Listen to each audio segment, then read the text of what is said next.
"Can you help me?" Just 3 little words, but for some of us, they can feel totally impossible to say. You know the feeling, you're struggling in silence with a tough project, or maybe even just trying to carry something heavy, and you just can't ask. Well, if that's you, you're not alone. We're going to get into the psychology of this hyper-independence and figure out why asking for help is so dang hard. And yeah, it's a feeling that goes way beyond just being stubborn, right? It's like those words are physically stuck. It's a real, genuine struggle. And it turns out it has some really deep psychological roots. So if this is all sounding a little too familiar, just know this. You're not just being difficult. There are complex, totally valid reasons you feel this way, and we're about to untangle them together. Okay, so the first piece of this puzzle, it often starts way back in childhood. You can almost think of it like a kind of psychological software that got installed when you were young. We're calling it the Latchkey operating system, and it's basically a set of unwritten rules learned by a whole generation of kids who often came home to an empty house. So if you grew up in the 70s, the 80s, or even the early 90s, chances are you were part of what sociologists call the Latchkey generation. This was a time of massive social and economic shifts, and for a lot of families, it just meant that kids spent a ton of time on their own. And that experience, it shaped millions of us. And this wasn't some dramatic one-time event. This was just the daily grind. It was normal. You had your own key, you made your own after-school snack, you had to navigate homework and fights with friends all by yourself. The core lesson drilled into you every single day was simple but powerful. Figure it out yourself, because no one else is going to. All that constant self-reliance, it hardwires a deep sense of emotional self-sufficiency into you. And look, this isn't some personality flaw, it was a survival skill. Independence just became so fundamental to who you are, to your identity, that asking for help can actually feel like you're betraying yourself. But it's not just about childhood programming. This all connects to a really deep, universal human need. Let's talk about the paradox of autonomy. Every single one of us has this fundamental need to feel like we are in the driver's seat of our own lives. We want to feel like our choices are our choices, that they're coming from us, not from someone else pushing us around. So for someone who's already wired for intense independence, asking for help can feel like you're giving up control. It's almost like you're outsourcing a piece of your life, losing that little jolt of personal accomplishment.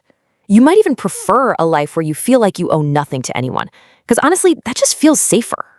And, this need for control, it often gets amplified in really smart, really capable people, which leads us to this painful little paradox we'll call the high achiever's trap. This is the competence trap. And it's wild, right? The more you know, the more you realize how much you don't know. Your own expertise, ironically, just fuels this constant low-level anxiety that you're not good enough. Your own intelligence becomes the best tool you have for convincing yourself you're a fraud. So on the outside, everybody sees you as capable, smart, totally put together. But on the inside, you're just battling this feeling of being an imposter. And asking for help becomes terrifying because it feels like you're risking exposure, admitting you're not actually the person everyone thinks you are. And this internal battle, it often leads to this crazy spiral of overthinking that always ends with you deciding not to ask for help. We call this the burden narrative. It all starts with such a simple thought. You need something, but then immediately your brain jumps to, are they going to be annoyed with me? And then the questions just multiply. Is this a bad time? What if they're busy? Maybe I should wait. You start trying to calculate the absolute perfect moment, the perfect freezing, worrying about their schedule, their mood. And after all those mental gymnastics, you're just exhausted. You've run through a dozen scenarios and you land on the exact same conclusion you always do. You know what? It's just easier to do it myself. But hang on, what if we reframe that whole internal spiral?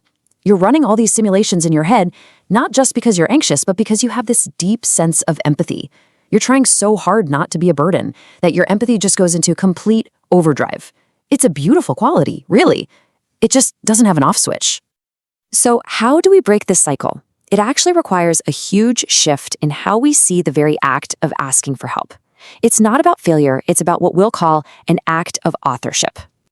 And here's the core of it, the big reframe. Asking for help isn't a confession that you're weak. It is a powerful declaration that you value yourself. Think about it. When you finally ask for help, you're taking control. You're the one making the conscious decision that your time, your energy, and your mental well-being are precious resources, and they are worth protecting.